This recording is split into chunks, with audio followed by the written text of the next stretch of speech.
Praise the lord. నీవు దీర్ఘాయుష్మంతుడగునట్లు నీ తల్లిదండ్రులను సన్మానించుము.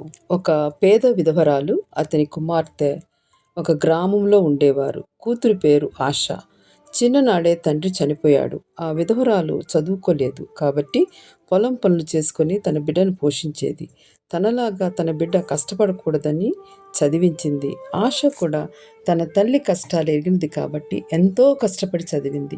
వారు దేవుని యందు భయభక్తులు గలవారు, విశ్వాసులు. ఆశకి ఎంబీబీఎస్లో ఫ్రీ సీటు వచ్చింది. స్కాలర్షిప్ మీద చదువంతా పూర్తి చేసింది. కాన్వకేషన్కి తన బిడ్డ గొప్పతనం చూడాలని పట్నం వచ్చింది తల్లి. కూతురు ఉన్నత స్థితికి మురిసిపోయింది. ఆ రోజు రానే వచ్చింది. నువ్వు పట్టా పుచ్చుకుంటే చూడాలని ఉంది అన్నది తల్లి. వద్దమ్మా, అక్కడ అందరూ బాగా ఉన్నవాళ్ళు వస్తారు అంది. అంతే, తల్లి గుండె పగిలిపోయింది. స్నేహితులు వచ్చారు, వెళ్ళిపోయింది.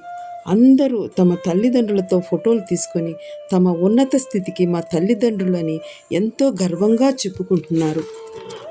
ఆశ తాను చేసిన తప్పు గ్రహించింది. ఒక విశ్వాసిగా తాను చాలా తప్పు చేశానని, తల్లిని సన్మానించక అవమానించానని గ్రహించింది.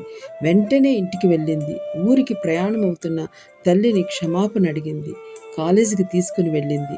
తనకు వచ్చిన గోల్డ్ మెడల్ తల్లి మెడలో వేసింది. నా తల్లి కాయ కష్టం మీద నేను చదివానని గర్వంగా చెప్పుకుంది. అక్కడ సభలో ఉన్నవారందరూ నిలబడి చప్పట్లు కొట్టారు. ఆ బీద విధవరాలు ఆనందంతో కన్నీరు కార్చింది. నీ తల్లిని తండ్రిని సన్మానించుము, అప్పుడు నీవు దీర్ఘాయుష్మంతుడు అగుదువు. ఆమేన్.